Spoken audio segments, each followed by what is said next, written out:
अस्सलाम वालेकुम नाजरीन, JN न्यूज़ HD के साथ मैं हूं नाइला भट्टी। नजर डालते हैं आज की अहम खबरों पर।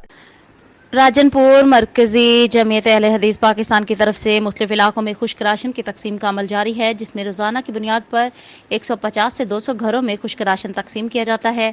सैलाब ज़दगान मुतासरीन के इलाकों का विजिट करके मौका पर टोकन मुहैया कर दिए जाते हैं। एक जगह जमा होकर खुश्क राशन दिया जाता है। इन ख्यालात का इजहार मरकजी रहनुमा और फ्लड रिलीफ राजनपुर के निगरान हाफिज मंजूर इलाही नाज़म शोबा खिदमत खल्क पंजाब ने खुश्क राशन खैमे और मच्छरदानियाँ तकसीम और पका पकाया खाना खिलाते हुए कहा, नाज़िम आला मरकजी जमीयत अहले हदीस पाकिस्तान हाफिज अब्दुल करीम की हदायत पर शोबा खिदमत खल्क मरकजी जमीयत अहले हदीस पाकिस्तान के अहकामात पर सरगर्मियाँ जारी हैं। सैलाब ज़दगान के लिए इमदाद जारी रखी जाएगी।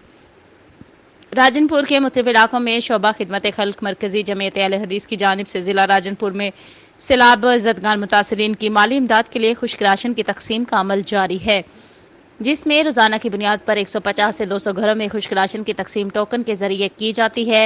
इनके घरों में जाकर टोकन फ्राहम किए जाते हैं और जगह का जमा करके राशन तकसीम किया जाता है। इस मौका पर इमरान दरेशिक, कारी तहसील अमीर मौला बख्श सदीकी, कारी सईद दरेशिक, मुनव्वर साहिब, शाहनवाज खान के अलावा ओहदेदार भी मौजूद थे।